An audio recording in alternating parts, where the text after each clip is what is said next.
United might be, how good Ten Hag's side can be, that for them must be a blueprint. That for them must be a bar set. Ten Hag with every reason for satisfaction. Manchester United can find this form repeatedly, then they will surely quickly become relevant at the very serious end of the Premier League. 2-0 winners tonight. Good morning, everybody. How are you all doing? Sam here, United People's TV, on the first Manchester United match day in a month. It might only be Burnley in the League Cup. It's not exactly the sexiest game we're ever going to have, but it's football, and it's United coming back. And look, I enjoyed the World Cup. I'm sure you all enjoyed the World Cup. It was it had its moments, and the final was probably one of the best games of football you're ever likely to see. Certainly the best World Cup final you're ever likely to see. But there's something a bit different about watching the World Cup compared to United. And I'm looking forward to seeing Ten Hag's Reds back in action the first half of the season, because effectively it's two halves of the same season, isn't it? With this big long break in the middle. The first half of the season, it had its ups, it had its downs. And this second half, we don't really know what to expect. It's unprecedented. It's a Winter World Cup. We don't know what that impact is going to be like on the players. But it starts tonight with Burnley. As I said, championship topping Burnley. Vincent Kompany has come in and sort of brought in a different style of play, certainly to the Sean Dyche era of that Burnley team that we always seem to draw in the cups. And those games are dead boring. But look, I'm going to speak through Ten Hag's warnings to the players. And for me, this is, in the same way that Ten Hag has learned from his lessons of being a manager at United so far. He learned after Brighton and Brentford. And there's mistakes that happen in those games that I don't think he'll be repeating. And I think he's going to be trying to learn from the mistakes that happened between us beating Arsenal at Old Trafford to us getting absolutely steamrolled by City away. And the month gap we had in between there because of the passing of the Queen and the games that got cancelled. And I think the international break that happened after that. So that happened before, and there were mistakes. How's Ten Hag going to learn from them? That's what we're going to speak about this morning. I'm going to run through all the training photos. Lots of players back. Casemiro's back. Anthony's back. Bruno's back. Fred's back. Lots of players in training. I'm going to run through my predicted 11 for tonight. We're going to talk about 4 contract extensions for Diogo Dalot, for Luke Shaw, for Fred and Marcus Rashford. The conversations around David de Gea and his new contract extension and what's going on there. But let me see who's down here in the comments. Good morning to Daisy. Good morning to Paula. Good morning to mate. Yesterday, by the way, blew my mind. Absolutely blew my mind. The generosity in this community is unreal. Now, I've set up the giveaway for the big Christmas giveaway, but it's currently in review, so I can't actually release it to you yet. But there's a big giveaway, and I'll announce that today. Let me see who else is down here in the comments. We've got Michael Parsons, Charlie Hughes, T. Good morning to you, Josh. I can see you down there as well. Robert on Facebook, and who's down here? Let's have a look. Oh, geez. Oh my God, what's going on here? Man, what is going on here? I think what? What is going on? You're all trying. What is going on? I'm joining in. 1 second. I'm joining in saying, membership. What is going on here? I'm not missing out on this. 1 second here, quickly. Yesterday was crazy, and today you seem to be. You're trying it as well. I thought I'd join in, but oh my word, we've got. Jay, you've gifted 10 memberships. Gungshi, you've gifted 10. Alex, you've gifted 10. Anthony, even you've gifted 10. Anthony, was it you who won the... were you Margarita? I don't know whether it was you. I don't know who Margarita was. But congratulate. I think you said it was you this morning. Dominic, you've gifted 10. Rothan, you've gifted 5. I've just gifted 10. Jibak, and then... Can you drink this early in the morning? Jibak's just gifted 20. And Warren G has come in there and gifted 50. It's head scratching. It makes me scratch my head. Good luck trying to read all those names out. Man, Christmas, man. It's nice to give to people. It is, and that you completely stunned me. You completely knocked it out. I can't have any beer, but I have some water. That's not as refreshing as me would be this particular morning. My God, what are you doing, people?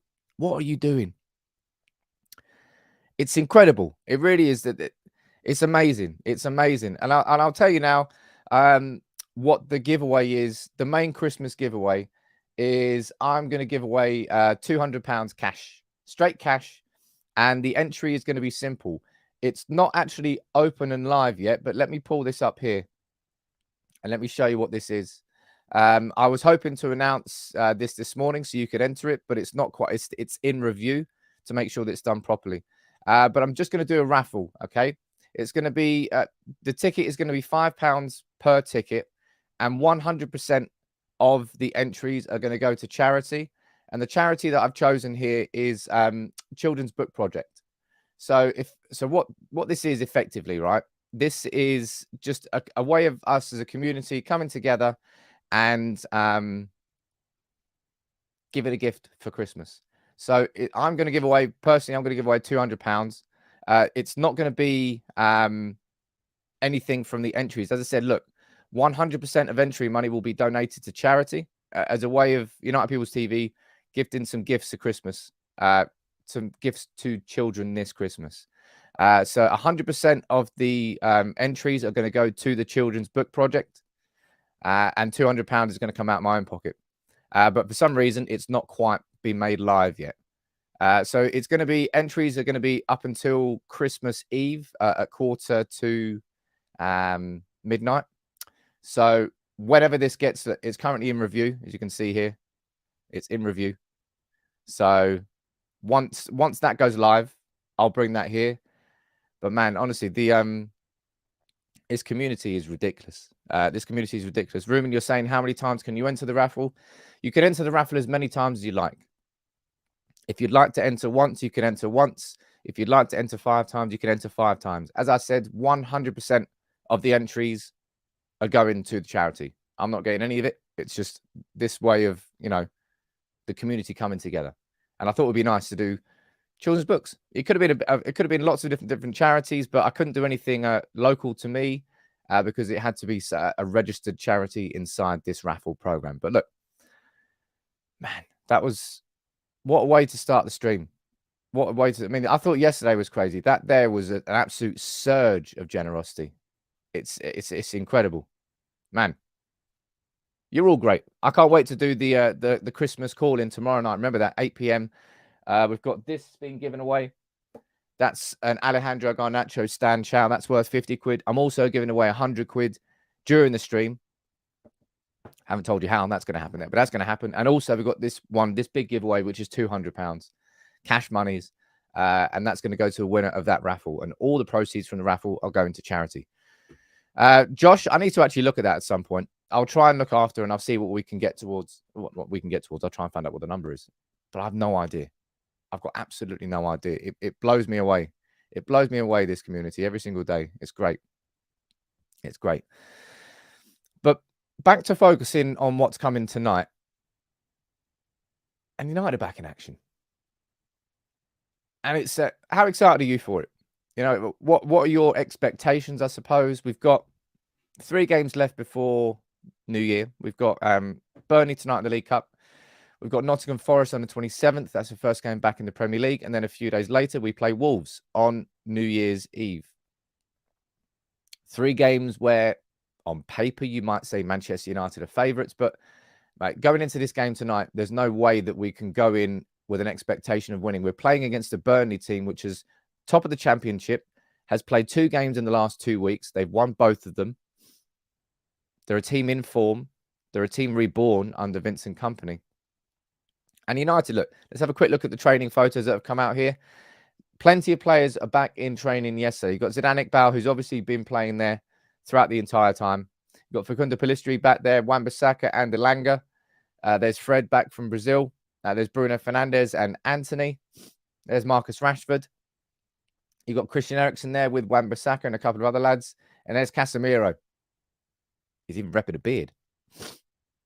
Victor Lindelof with Luke Shaw. Brandon Williams and Iqbal. Donny van der Beek. Let's see whether or not he could be playing tonight. He could be playing tonight. Fred. That's just them doing a rondo. But lots and lots of players back in training. I don't think we'll be seeing that many. Look, we won't. I don't expect that we'll see Bruno Fernandes or Casemiro. I imagine you won't really see any player that played in the World Cup quarterfinals play against Burnley tonight. I'd be very surprised. Maybe you might see a couple of them on the bench, and maybe Erik ten Hag will use them if, United are having a bad game and he feels like he needs to change it. But if in an ideal world, he won't use any of them. But there's a big message that's been sent from Erik ten Hag to the players. And I think it's all based around this, right? You'll remember this game. Well, you won't want to remember this game, but you will remember this game. Man United went into this game after a month off. After we beat Arsenal at Old Trafford, great. It was a defining performance at that particular moment in time. Arsenal flying high at the top of the Premier League. United coming away with 3 points. And then we had that long extended break when the Palace game got cancelled and the Leeds game got cancelled. And it was about a month between us beating Arsenal and us playing City. Now, it was effectively the worst possible game to play after a month off with City away. Hardest game in the league, right? But there were still like fundamentals that Ten Hag was furious about in terms of the application in the first half. We were just dominated. It was painful watching that. It really was painful, that game. But Ten Hag, as a manager, would have learned plenty of mistakes that he's obviously made some mistakes in that game. And you can question whether or not Casemiro should have started that game or not. But he's learned about these players and how they can switch off. And that's because it's quite Ten Hag's got an intense style of management. But this is what he's warned his players ahead of tonight. He said, look, I knew it would be a difficult project. Manchester United was not in circumstances that you would expect of them. I think now we're in the right direction, but we're far away from where we need to be. There's quite a few people in there asking the comments down here. Look, seeing as so many memberships are being handed out, I'll try and be clear on this. Memberships, gifted memberships, are a gift. You can't ask for them. They just happen to be given to you randomly. So please don't go around begging for them, because that's a weird flex. And it's a gift that lasts for a month. It's a way to introduce you into the community, allows you to join the Telegram wider community. So it's not just a live chat here that this community exists. It all exists on Telegram too. Great big community. And I haven't brought the members only content just yet, but that is coming in 2023. The start of 2023 is coming. Maybe just some like informal Q&As, maybe some of the call-in shows. The one that I'm going to be doing tomorrow night, maybe we can do some of those regularly as a members only. So that's how long the membership lasts. It's a 1 month thing, all right? But going back to what Erik ten Hag is saying here, look, he goes, I think now we're in the right direction, but we're far away from where we need to be. Now, we've said this as a community as well. We've spoken about this and said, look, how far along the project do you think it feels like we are?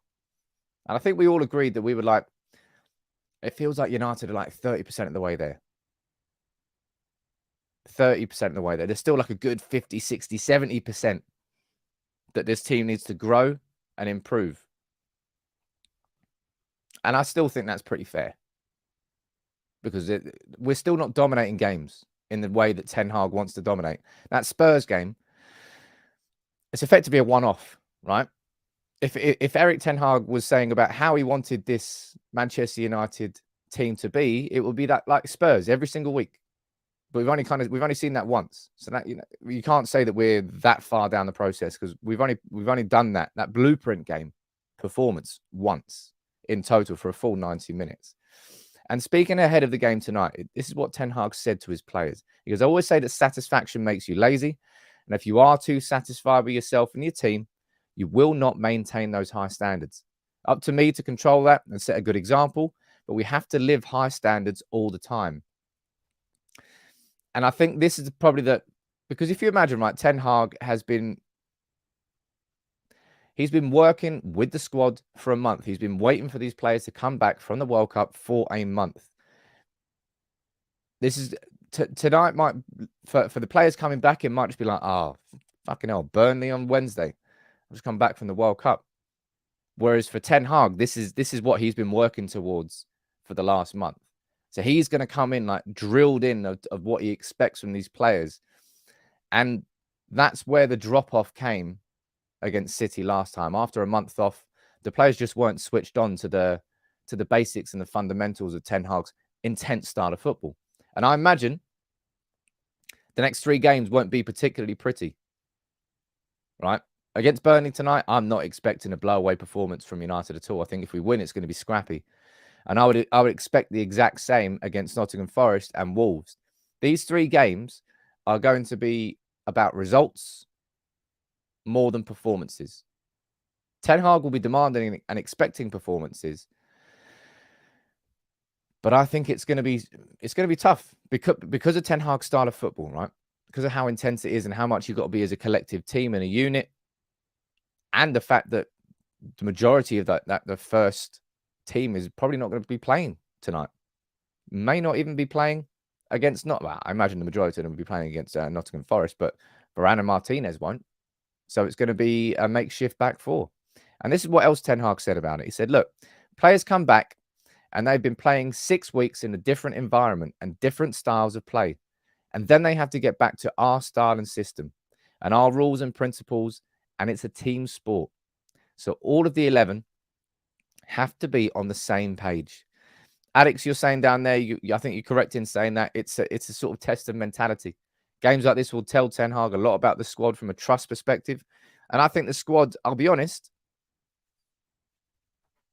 what game was it in the Europa League group stage? I can't remember the opening game. Who was it? It was against Sociedad.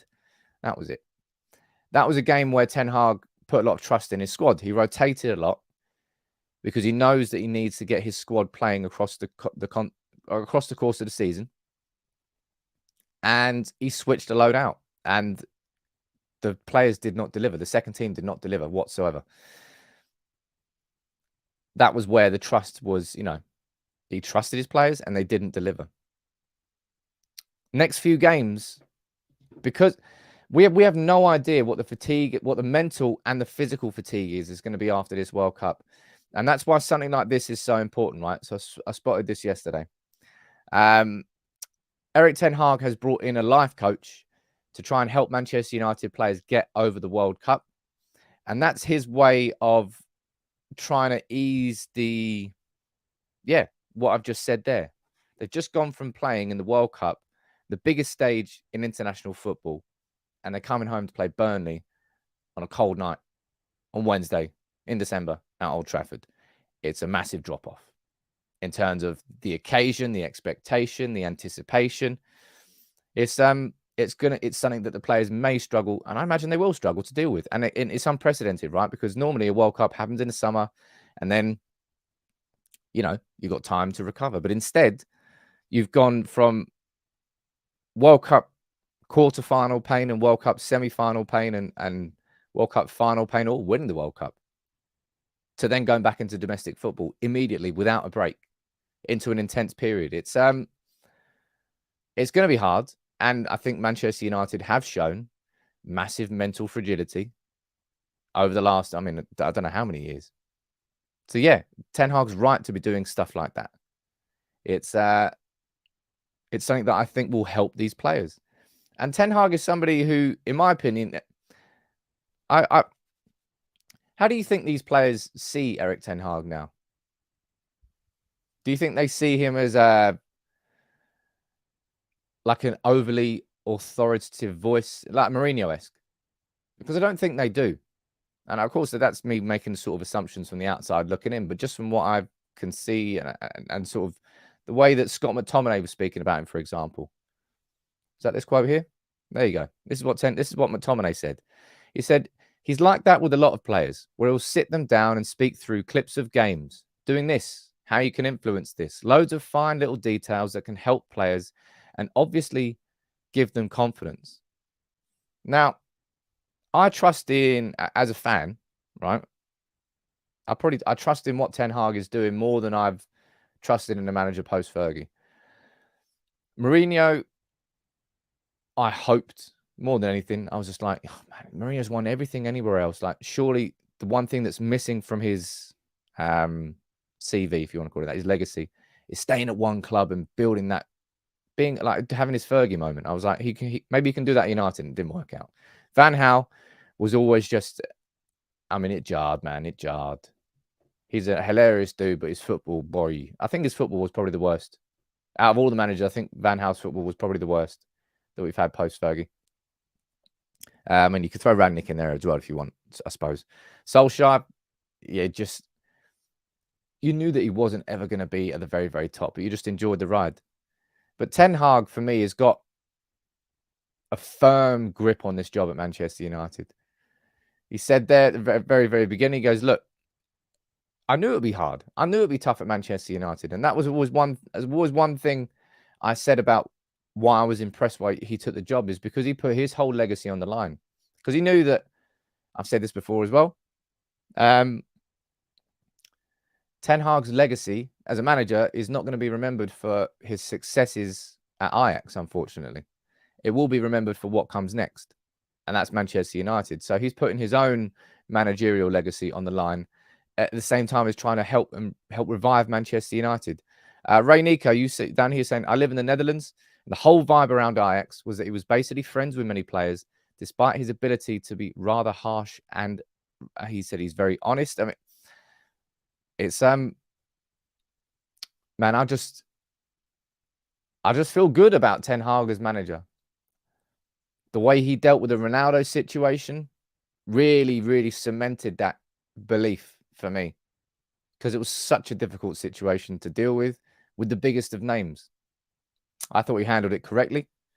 I think Manchester United are better off now as a consequence of it. And I think he would have earned a lot of I think he would have earned a lot of respect from the players. And I think he's done that since day one.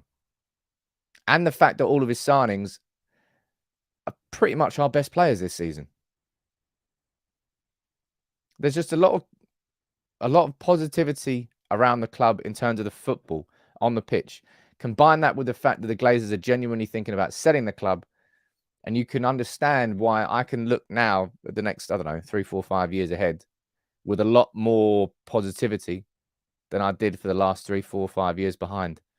How you doing, Zephyr? You're feeling nice and chipper here this morning, aren't you? Any news or just waffle? Amy news. Who's Amy? There's some news, there's some waffle. Like it or lump it. That's what happens when you're a community. You have a conversation. Remember. It could have been Poch. Forgot about that. Could have been Poch. Rob, this is something I would definitely agree with. It does seem right. It does seem that he's got that blend of authority, whilst at the same time players feel like they can have a conversation with him. It's good. Really is good, man. Mate, I forgot it could have been Poch. That would have been wild. That would have been absolutely wild. But going back to this point here, actually, no, one sec before I do move on quickly. Right, we're at 273 likes now. 500 and Cantona comes open. There he is. And it's the last giveaway from the box for December, because anything else that I'm giving away from that in December does not require that box. And this one wouldn't fit in the box. So yeah, let's get to 500 likes and I'll get that box opened for the last time this December. And then we'll open it next December as well. I'm Amy and I love waffles. I love waffles. Who doesn't love waffles, right? Savory waffles? Quite like savory waffles. Get some bacon on those waffles. Ooh. Some things America does get right. Not many things. But back to what Erik Ten Hag here is doing in terms of helping the players get over the World Cup. It's such a, as I said, it's an unprecedented thing. It's an unprecedented thing that we're having to deal with this summer, this winter. See, it should be a summer. It's a World Cup. It should be in the summer. Anyway. And this is what Scott McTominay has been saying about Lisandro Martinez in terms of the World Cup and having the mentality. This just put another smile on my face, man. I messaged Lisandro Martinez the other day and said, congratulations. And he said, look, we go for the next one. He's just won a World Cup. So that shows the mentality that is in this group. And yesterday, there were some absolutely superb pictures. Look, man, that party in Argentina was so wild that they had to cancel the open bus tour in Buenos Aires and they had to go in helicopters. People were jumping off bridges onto the top of the bus. This dude missed the back of the... I don't know how he missed the bus. It's a big old bus. I don't know how you managed to try and jump on the bus when it's gone past. But he definitely hurt himself. But Lisandro Martinez, there were some corkers of some photos that came out yesterday. That one there, this one in particular. And this little message here from Lisandro on Twitter saying, look, don't look for money. Look for glory. In our land with our people. Argentina. No wonder he loves that Argentina chant so much. And that Argentina was before the World Cup, let alone how loud that Argentina chant's going to be after the World Cup. But this here from Scott McTominay, I think it probably sums up, and I'm gonna explain this in a bit of detail in my video that I'm doing later today, because you're damn right I'm doing this, right?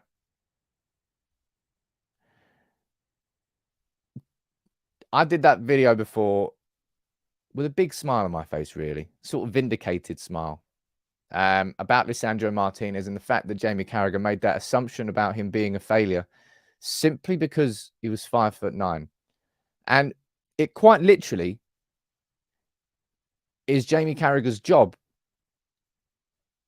to speak about these players with authority, with a bit of knowledge. And he exposed himself massively. The fact that he had no idea who Lisandro Martinez was.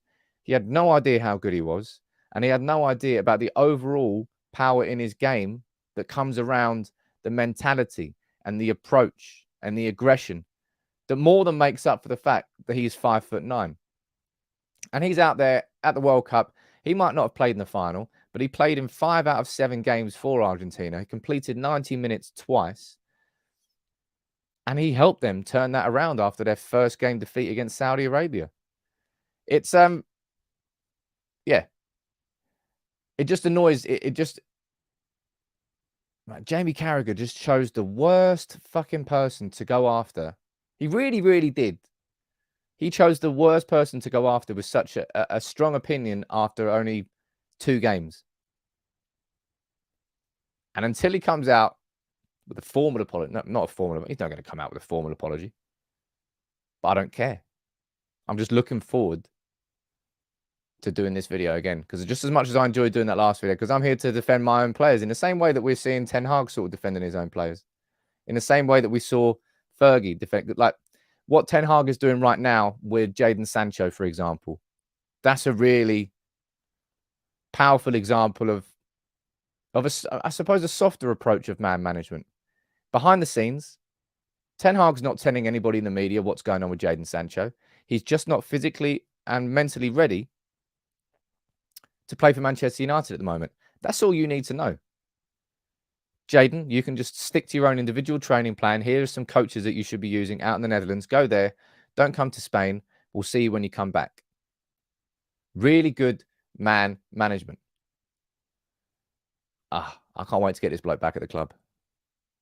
DS Jokey saying, look, I don't understand the thing about his height. But it's Carragher has just, he's made himself look like an absolute fool. And that's what I just will continue to do. I won't let him forget that. And it really does feel like his Alan Hansen with kids. You can't do anything with kids moment.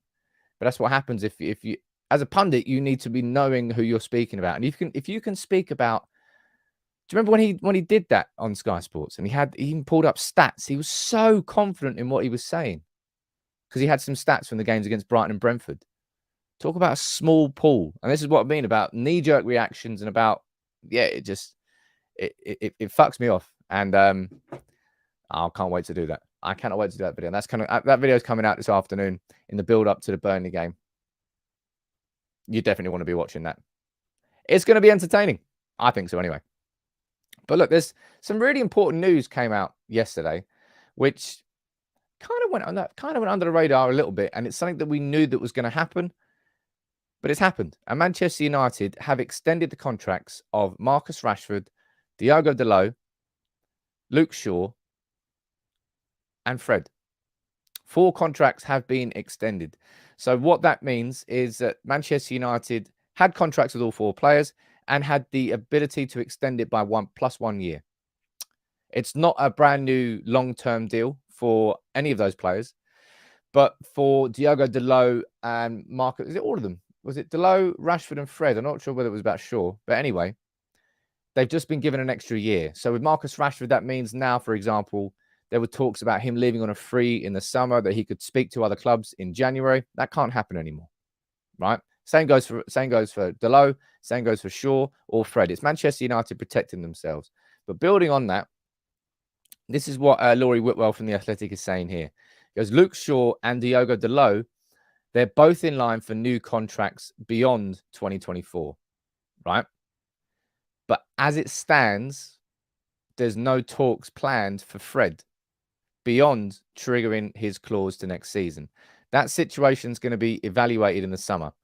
So effectively, what Laurie Whitwell was suggesting there is that Luke Shaw, Diogo Dalot, and Marcus Rashford, they're all part of Erik ten Hag's long-term plans. The idea of giving longer-term new 3-4 year deals for Shaw, Dalot, and Rashford, yeah, that's being entertained. But Fred, at this moment in time, questions, right? It's kind of being held back because they want to assess what goes on there.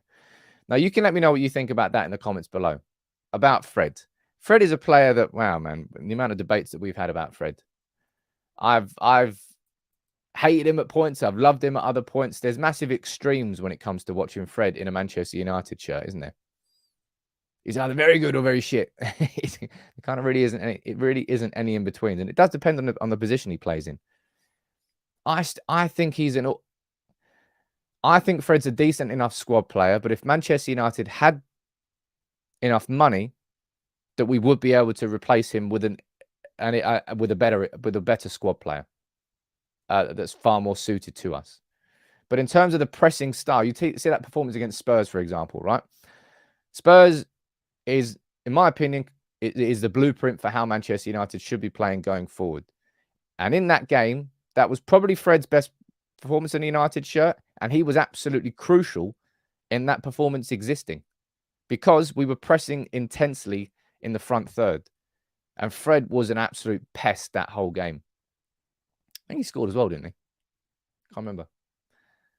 But in that game, he was brilliant in that style, which is Ten Hag's style. That's the style that Ten Hag wants to play.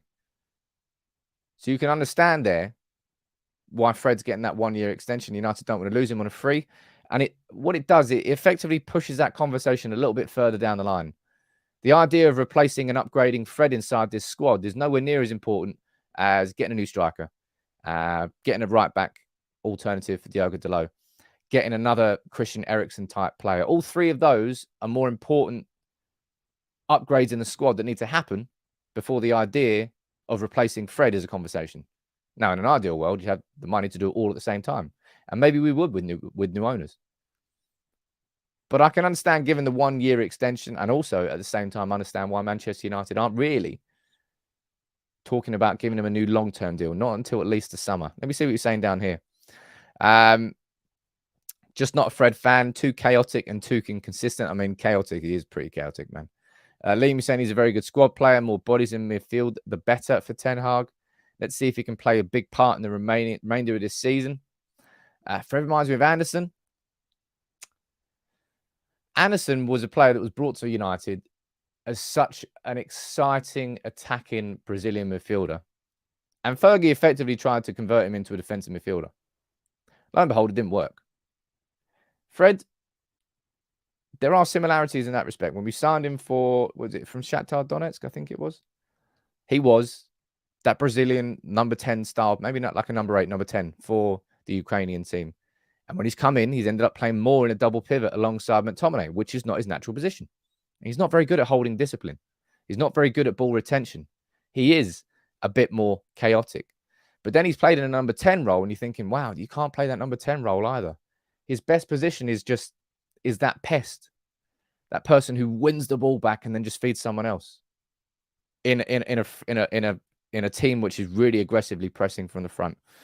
I'm not so massively against the idea of Fred getting an extension, but I think it's smart from Manchester United to not be entertaining the idea of a long-term contract. Not at this moment in time. There's no need to rush anymore. We've given ourselves another 6-8 months before we need to even entertain that conversation. We can at least get past this summer and then see what exists after this summer. And then we can probably have a more, a smarter conversation around Fred. That's what I think so anyway. Paul, mate, how you doing, Paul? You've gifted 5 memberships to the community as well, man. What a couple of days it's been for gifted memberships. What a couple of days. Unprecedented, and that probably won't happen again. Amazing. It really is. Royal Fizz, Rathi Hogo, Noah, Jarry, and Mark Wesley. You've been the lucky 5 here. Amazing, man. There's so many greens down here. It's unbelievable, Jeff. Absolutely unbelievable, Jeff. Fred and Maguire will be sold in the summer, says Jonathan. I hope Maguire is, and that's it. I've seen enough of Maguire in a United shirt to be able to make this fair judgment and assessment. And the fact that he plays better for England doesn't change that. It doesn't change what I think about Maguire inside this Ten Hag system. It just doesn't. Paul saying it's only 5, mate. It's amazing. Anything you can do. 1, 5, 50. It's what you can gift. So thank you very much for yours, man. It'll make a big difference. Apparently I missed a super chat. Right, let me go up here and let's have a look down there. Oh yeah, there was one there. Sorry. Jibak, in your opinion, what would have been the best outcome results in this World Cup from a United perspective? Probably Brazil winning it would have been the best, with Casemiro, Fred, and Anthony all coming back as champions. Either that or England with Rashford, Maguire, and Shaw. But I tell you what, I'm pretty damn happy with Lisandro Martinez coming back. I always just everything I've seen from this bloke this season screams captain. Just screams captain. And he's now a World Cup winner as well. You're looking at a future captain of Manchester United there. And Harry Maguire, if Harry Maguire leaves in the summer and the armband goes over to Lisandro Martinez and then we replace an upgrade on Harry Maguire, then wow, we are just in a better position in the squad, man. We are. I'll be very surprised if Lisandro Martinez doesn't wear the armband of Manchester United at some point. That's why I think so anyway. And what's going on there? Anthony, you've gifted 5. Gungshi, you've gifted 5. Dominic, Nathan, Stu. What is going on, man? What is going on? It's crazy. It really is. You keep making me speechless. You really, really do, man. The community is just unbelievable. It really, really is. I can't even read all the names out there. I really, really can't even try and read some. Grotham, Secured Tortilla. That's a great name. James Riley, Zekis Chow, Milos Mar, Panzer, Thapello, Danny Lee. Amazing. It must be Christmas, says Stephen. It must be Christmas. It's absolutely Christmas in here. It's amazing. It's just, it's generosity, man. It's cool. Giving stuff to people at Christmas is cool. Maybe not cool. Right, it's cool. And you're saying, look, Lisandro's got attributes of both Vidic and Rio. Good on the ball, but a warrior too. It's a blend. It's a little blend into a mini man. But he might be 5'9" in stature, but he plays like he's 6 foot. He plays like he's Thanos. That's the way he plays. He's a sum of more than what you see with Martinez, and it's just I can't wait to see what comes next, man. I cannot wait to see what comes after Manchester United come back, after Lisandro Martinez is back in, Rafael Varane is back in, everybody's fit, and we build on that. We've got a World Cup winner inside that dressing room now. The World Cup winner, the latest World Cup right there. That's going to be inside our dressing room, and that will instill a new part of the mentality that we just haven't had. We have had it, but we need more of it. And that's what going back to what Scott McTominay said down here. He said that. He goes, look, I messaged Lisandro Martinez and he said, look, we go for the next one. He's just won a World Cup. So that shows the mentality that is in the group. And that's the man that we've got coming back. And that's why, for me, my man crush on Martinez, I know is quite severe. But it's because we've just had arseholes for so long at United who really have not given 2 hoots. They come up there, they turn up for the job, they do it. That's all right. I'll just go home. It doesn't really affect me. And it rinse and repeat under different managers, particularly under the Solskjaer and Rangnick era. That was where it really started to turn and it got really toxic at that point. So to see something so different with this man in charge, where is he? With that man in charge, and with signings like him, it's United are turning a corner, man. United are turning a corner. I can't wait to see what's next. Speaking about what is next, right? I've spoken there of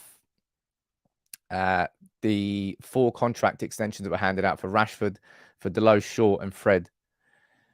Interestingly enough, Manchester United have not given that to David de Gea. Now, this is what's happening.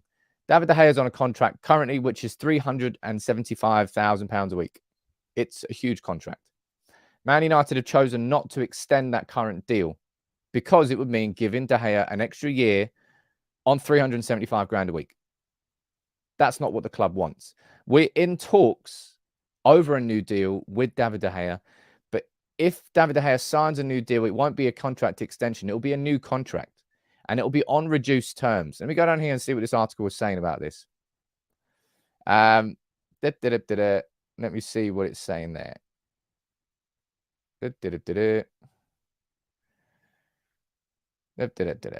Well, that's just a load of opinion. That's great. No actual news. But what's your take on this with David de Gea, with a new contract and with reduced terms? Because hypothetical situation here, right? De Gea agrees to sign a new 4-year Manchester United contract, and he reduces his terms down to what? What would you say would be a fair wage if we would consider David de Gea to be our backup goalkeeper, right? Because effectively, I think that's what Ten Hag is going to be going towards. In my opinion, the idea of having David de Gea in as our number 2 and then bringing in somebody who does fit the system more naturally. David de Gea doesn't. He's definitely improved in it, right? He's definitely improved. I think we can all say that fairly. But he's not going to be our Edison or our Alisson. But will David de Gea want to be a backup? Do you reckon de Gea would actually take that? What do you think de Gea wants out of all of this? It's a confusing situation. I think de Gea loves it at United. Remember that one point where was it Idern? I think that was his missus. Back when he was going to be joining Real Madrid, the fax machine failed. She was ready to go back to Spain. I think David de Gea was too. But now he's been in Manchester for so long, he considers it home. He loves the club. And he's been here. He's been here through Fergie, Moyes, Van Gaal, Mourinho, Solskjaer, Rangnick, and now Ten Hag.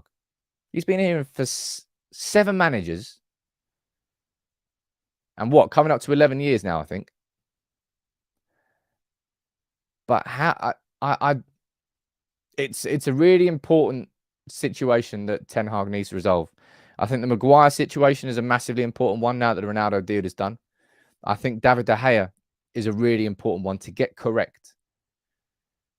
Because we can't keep him on 375 grand a week, but how much do you give him? And would he be happy at staying as a backup? And would we pay like 200 grand for a backup? I don't know. I mean, Livakovic, obviously one of the standout performers at the World Cup.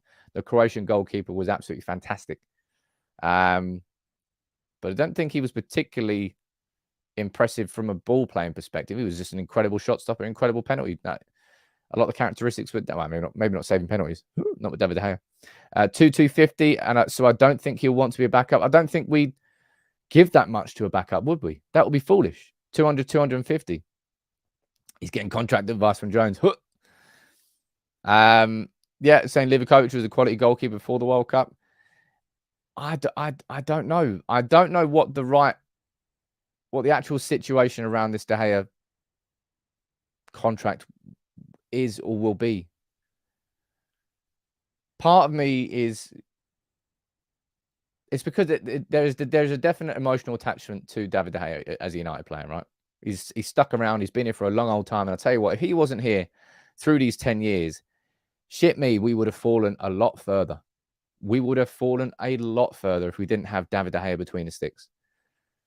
He really did stop us sinking to, well, I don't even want to think of where we would have been if it wasn't for David de Gea. But I just don't know whether Ten Hag looks at David de Gea and thinks, you know what? Yeah, he can be my Ederson or Alisson. And you've seen with Ederson and Alisson how important those goalkeepers were in effectively creating the teams that they are. And at City, you had Pep, who bought, he bummed off Joe Hart straight away, got Claudio Bravo in, I think. And then a year later was like, oh, that was a mistake. And they spent 30 million, I think, on Claudio Bravo. And then spent 50, 60, 70 million on Ederson, and that transformed City. Alisson, that cost Liverpool 75 million, thereabouts, I think. And now we just don't know whether, I think deep down we know. And it confuses me. It really does. That David de Gea won't be that possession-based goalkeeper who's confident with the ball at his feet and can play out from the back with the ball with just utter confidence. Because that was who he was when he was at, I said was a lot of times there. He's Spanish, born and bred. He came through the Atletico Madrid Academy. That's their natural playing style. Was it 30 mil for Ederson? That's unreal. Man, didn't know they only spent 30 mil. I don't know what's going to be. I honestly can't predict this De Gea situation. I think he wants to stay. I think United would be happy for him to stay. But whether or not United can get that through, because 375 grand is a hell of a lot of wedge. And even if he cut that in half, it's still 180, what? 187.50? Well, 187.5k, something like that. And that's a huge wage. Is he really going to take a 50% wage cut? I don't know. I'm going to go down here and read a few more of your comments. Secure Tortilla, you're saying De Gea deserves more recognition from the fan base for what he's done. He does have that recognition from the fan base, but it's something that's completely true, and it's what got you here won't get you there, right? And that's probably how I look at David de Gea. I look at David de Gea as being one of these stalwarts over the last 10 years in a club which has just had so much turmoil. David de Gea has been one of the constants that, as I said, has stopped us from properly drowning as a football club. But what got us here, I don't think will get us there. I don't think David de Gea is going to be that goalkeeper who over the next 5 years is going to take Manchester United from where we are now to where Manchester United wants to be with Ten Hag's style of play. Because if there's two fundamentals that don't exist right now, week in, week out, in this United team that Ten Hag wants. Number one is playing out from the back with the ball. Like just constantly. Just pinging it around. No problems. Back to the goalkeeper. Switching it. 1, 2, 3, 4. Little tiny triangles. No problem whatsoever. Confident. Comfortable. We don't see that enough. And we also don't see enough pressing from the front. There are two things that I think we're going to massively work on. Pressing from the front's got nothing to do with David de Gea. But I question whether David de Gea can be that goalkeeper. Maybe I'll be proven wrong. Maybe De Gea will just keep getting better and better and better the more that he plays inside this Ten Hag style. And maybe that's what Ten Hag thinks too. And I'd be more than happy to eat humble pie and for David de Gea to turn into that goalkeeper. But he's really going to have to change his whole style. And as I said, he has been improving this year, yes. But I don't know how long that journey is going to be if we wait for David de Gea to get there. De Gea is not a ball-playing goalkeeper. He can be, and he has been before, is my point. Like, when he came to United, I remember it. That was the part of his game that it was good. His distribution out from the back was the strength of his game. What he was shit at that point was commanding his own area. Because he was just getting pushed off the balls. Every time it was a corner, you're thinking, oh, God, here we go again. And he eventually worked on that. He bulked up. He improved. He's still not the most commanding and dominant goalkeeper. He never will be. But he improved in that sense. I don't know. We'll find out what's going on with De Gea in the goodness of time. But United, at this moment, we're in talks with him over a new deal on reduced terms. Not 375 grand a week. But he hasn't been given that contract extension that Rashford, Dalot, Shaw and Fred have because he's on 375 grand a week. United want it to be reduced. Brady is saying, what's my thoughts on Dean Henderson? I think Dean Henderson ended his Manchester United career pretty much as soon as he did that interview last season when he said that, nah, just left the club. I didn't think that the manager deserved to have a conversation with me because I knew he would have wanted me to stay because I'm that good. I don't think Henderson did himself any favours with that, if I'm being completely honest. And I'll be surprised if Ten Hag sort of forgets that, because Ten Hag's trying to control this dressing room with the right mentality, the right respect, going two ways. And I think that was a pretty disrespectful interview from Henderson. And Ten Hag doesn't strike me as the sort of manager that's going to forget that, because it would undermine him if he did. But you never know. You never know. Something that I think is quite an important thing to speak about this morning is this, because we obviously speak about the Glazers. We speak about the Glazers selling Manchester United and what's going on. There hasn't really been. There was an update from The Athletic last week, and in the idea that they basically summarised everything that was going on.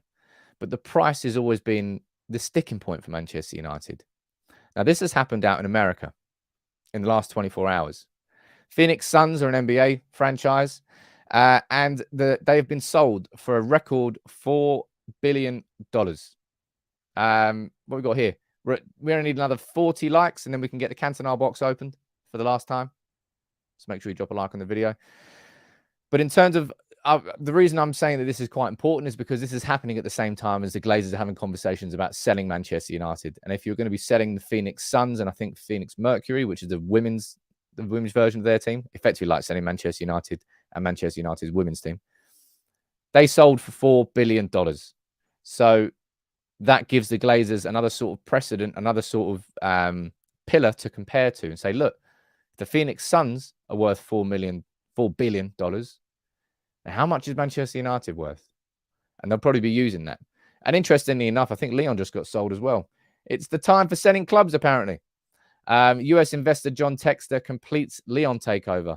He owns 78% of the club's shares, and they're going down there, and it values the club at roughly 800 million euros. But yeah, I just found that interesting because if I imagine the Rain Group are going to be using that as a bit of an example of, in the same way that the Chelsea deal being 4.25 billion overall, of course, that included a 1.75 billion pledge in investment in the club. The actual club of Chelsea was sold for around about 2 to 2.5 billion, I think.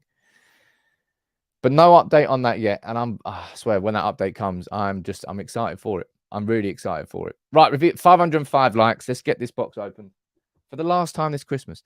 That's quite sad. I've really enjoyed the Cantona box.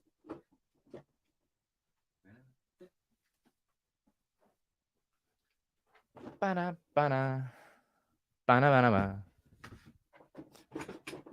hope you've enjoyed the Cantona box as well. It's been cool to do the giveaways. Right, let's get it opened. There he is. Even he's confused at all the gifted memberships. Even he's confused. But the last one I'm giving away, of course, I'm giving away another one of these. These have proven extremely popular. They have. And the entry mechanic for this is simple. Just make sure you leave a comment on the video that's going out today on Martinez and Carragher, because I'm going to really enjoy that video. I really, really am. So make sure you just leave a comment on that video. Anybody who leaves a comment, you're going to be entered into the prize giveaway. Let me see if the raffle's open yet. Still in review. Bastards. Right, so we can't launch that just yet. But yeah, there's one more shirt. I don't know how many I've given away now. I think I've given away 7 or 8. There you go. That one right there. Do a giveaway for the Cantona box. That's my Cantona box, Michael. Come on. Maybe I will. If I do it, I'll do it on the live stream tomorrow. But let's finish on this note, right? Because we're back here tonight. We're back here for a game of footy. United back in action at Old Trafford tonight. And I ran through my predicted 11. Now, you can let me know what you think about my predicted 11. I'll be surprised if I get it right. I really will be. One thing I'm going to change, because I just completely forgot about Madison. Sorry, Terrell. But I put Luke Shaw in at left back. I'm going to change that now. So I'm going to go for, this is my back five. De Gea with Madison, Lindelof, Maguire, and Wan-Bissaka. I'm going for a midfield three of McTominay, Eriksen, and Iqbal, with a front three of Garnacho, Martial, and Elanga. That's my predicted team for tonight. Now, you can let me go. You can let me know what you think. Asan, you're asking whether the call-in's tonight or tomorrow. It's not tonight, mate, because we're playing Burnley. We're playing tomorrow. You're saying, Sam, what about Savage? Savage, if you watch the winter friendlies that we played against Cadiz and Betis, he was way far off that pace that he showed during the preseason, whereas I think Zidane Iqbal kind of maintained it. So in my opinion, I think you'll be seeing him. I hope you'll seeing him there. You could very well see this, by the way. This could happen. You could see Iqbal on the bench with Donny van der Beek getting another opportunity. And maybe that is going to be the case here. But, mate, Donny's been so bad, right? And I wish it was going to work out with Van der Beek. And maybe it still, I don't think it will. He's been cack. He started like 3-4 games in a row, and he was just a ghost. And I know that you have to afford opportunities to someone, but don't come at me and say that Van der Beek deserves another chance really ahead of Iqbal now. I don't think he does. I think Van der Beek has been afforded enough time and enough opportunities to say, you know what? Zidane Iqbal's ahead of you now. So I'm going for Iqbal in the number 10 role with Eriksen. Eriksen, of course, he got knocked out in the group stage of the World Cup, so he should be fine and fit to play. And McTominay's your guaranteed starter in midfield. You can go over here and you can let me know whether you think Wan-Bissaka is going to play. I can see quite a few of you in the comments kind of suggesting this, that you might see Wan-Bissaka on the bench. You might see Malacia over there at right back with Brandon Williams down here at left back. Now, that's a possibility, I'll be honest. That is a possibility. And it depends whether you think that Erik ten Hag wants to play Wan-Bissaka to maybe not put him in the shop window. I don't think that playing him against Burnley in the League Cup is going to make him any more attractive as a prospect. But at least having him play football, I don't know. Wan-Bissaka's got no future at Manchester United. And Man United finding a club for him in January is really important, man. We need to get those wages off the bill. We need to get players out of this club that will not have a future at this club. And Wan-Bissaka is one of those. A £50 million mistake, we're going to be calling him now, unfortunately. Omar, you're saying, I'm certain that Williams is better than going forward than Wan-Bissaka. I think I'm better going forward than Wan-Bissaka. Brandon is right-footed, so he'd slot in at right back. I mean, yeah, again, you could see that as well. Of course, that's very much what could happen. Who am I kidding? Williams was playing at left back during the games out in Spain. That's probably why I put him down there. But look, I personally think we'll see Wan-Bissaka there tonight. And that's what I think we'll see down there. What about the front three? I've gone for Martial, Elanga, and Garnacho. Who would be your front three? I've seen a few people down there in comments saying, look, what about Facundo Pellistri? I'd like to see that. I think Pellistri, I remember the games for Uruguay. Pellistri is just a more positive player than Anthony Elanga is. And I think that positivity and technical ability is something that, I mean, if you look at the players that Ten Hag signed, from Eriksen to Anthony, Casemiro too, he is signing technical players with technical ability. And that means being able to skip past the defender. Elanga's not really got that. He's got energy. He's a willing runner. He's a disciplined player. He'll listen to what the manager wants. He's good on a counter-attack. But we're not playing on the counter-attack against Burnley. We should be playing on the front foot. So I'd like to see Pellistri there. When did Uruguay get knocked out? Was it round of 16? Was it group stage? Oh, it was a group stage, wasn't it? That Luis Suarez one. That was a good one. Rashford, he hardly playing the World Cup. I don't think Rashford will be starting tonight unless he needs to. You'll see Rashford on the bench. I imagine you'll see Rashford on the bench, Anthony on the bench, and Casemiro on the bench. Maybe not Casemiro and Fred on the bench. I imagine you'll see a very strong bench that Erik ten Hag will not want to use, but that Erik ten Hag will make sure that he's got if he needs to use it. And that's kind of what I'm seeing tonight. Those tears, man. Let me just one second. I've got some of Suarez's tears in here, actually. We'll just... Oh, yeah, it still tastes good.